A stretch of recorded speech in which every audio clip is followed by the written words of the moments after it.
লাটকো স্বাগতার নতুন একটা ব্লগে সবাইকে ওয়েলকাম। চতুর্থীর দিন সন্ধ্যে 7টা থেকে যে পরিমাণ বৃষ্টি হয়েছে, হয়তো ঠাকুর দেখতে বেরোনোই হতো না। আমাদের সাথে আরো দু একজনের আসার কথা ছিল, কিন্তু বৃষ্টির জন্য তাদের প্ল্যান ক্যান্সেল হয়। আর আমার ঠাকুর দেখা হবে না আর মন খারাপকে গুরুত্ব দিয়ে আমরা তিনজনেই 11:30 12টা নাগাদ ঠাকুর দেখতে বেরিয়ে পড়ি। 10:30 থেকে তিনজনা রাস্তায় দাঁড়িয়েছিলাম ক্যাব বুকিং এর জন্য। এমন কোনো অ্যাপ ছিল না যেখানে আমরা ক্যাব বুক করার চেষ্টা করিনি, কিন্তু ওই যে ক্যাবের একটাই সমস্যা, কত টাকা দেখাচ্ছে, এই টাকা দিলে যাব আর তারপরে ক্যান্সেল। এই করতে করতে 1 থেকে 1.5 ঘন্টা আমরা ওয়েট করার পর ফাইনালি একটা ক্যাব পাই, যেটাতে করে আমরা ঘোরা শুরু করি।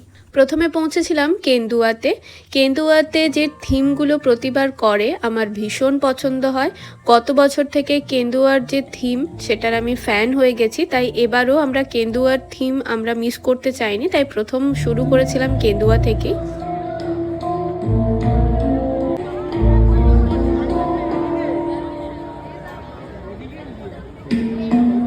ঠাকুর দর্শন করে বেরোনোর পর দাদা আমাদের এখানে একটা কুলফি ট্রিট দিয়ে দিল, কিন্তু এখানে নিয়ে আমাদের ভুলই হয়েছে, কারণ এমআরপির থেকে অনেকটা বেশি দাম নেওয়া হচ্ছিল। যাই হোক, চলো আমরা চলে যাই নেক্সট মণ্ডপের দিকে। এই মণ্ডপটা ছিল হরিদেবপুরে।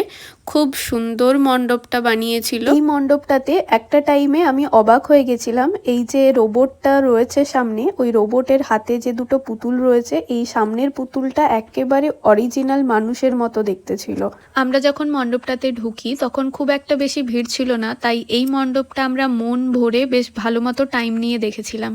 এই মণ্ডপটার প্রতিটা কোণা এত সুন্দরভাবে সাজানো, কোনটা ছেড়ে কোনটা হাঁ করে দেখবো এরকম একটা অবস্থা। এখানে একটা স্ক্রিন দেওয়া ছিল, সেই স্ক্রিনে সবাই নিজেদেরকে দেখার জন্য ভিড় জমাচ্ছিল, তো আমরাও সেই মতো একটু দাঁড়িয়ে নিজেদেরকে স্ক্রিনে দেখে নিলাম। এই মণ্ডপটা থেকে বেরোনোর পর এত পরিমাণে ভিড় হয়ে গেছিল যে আমাদেরকে 1.5 ঘন্টা ওয়েট করতে হয়েছিল জ্যামে। তাই এই মণ্ডপের সব থেকে কাছের লোকেশনে ভালো মণ্ডপ হয়েছিল বেহালারটা, সেটাই দেখতে চলে এসেছিলাম। বাড়ি থেকে বেরোনোর আগে আমরা একদমই প্ল্যান করিনি কোন কোন মণ্ডপগুলো ঘুরবো। গাড়িতে ওঠার পর এক একটা মণ্ডপ দেখছি, আর তারপর কোন মণ্ডপে যাওয়া ঠিক হবে সেই মতো প্ল্যান করে আমরা ঘুরছিলাম।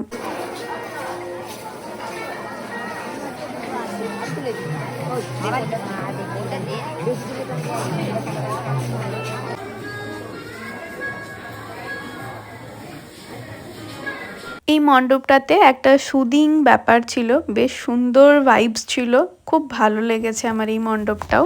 ওই যে আমাদের আগের থেকে কোনো প্ল্যান ছিল না, হঠাৎ হঠাৎ যেটা পছন্দ হয়েছিল সেই সব লোকেশনে গিয়ে দেখেছি। তাই বেহালা থেকে আমরা এসেছিলাম আহিরি টোলার এই মণ্ডপটা দেখার জন্য, যেটা আমাদের খুব একটা খাস লাগেনি। তাই 5 মিনিটের মধ্যে এই মণ্ডপটা দেখা শেষ করে আমরা চলে গিয়েছিলাম আমাদের লাস্ট মণ্ডপটা দেখার জন্য। আর লাস্ট মণ্ডপটা দেখতে আমাদের হালত খারাপ হয়ে গেছিল পুরো। এই মণ্ডপটা তো 2025-এর কলকাতার সব থেকে ভাইরাল একটা মণ্ডপ দমদমের। প্রথমত এই মণ্ডপটাতে ঢোকার জন্য প্রায় 2.5 থেকে 3 কিলোমিটার আমাদেরকে হাঁটতে হয়েছিল।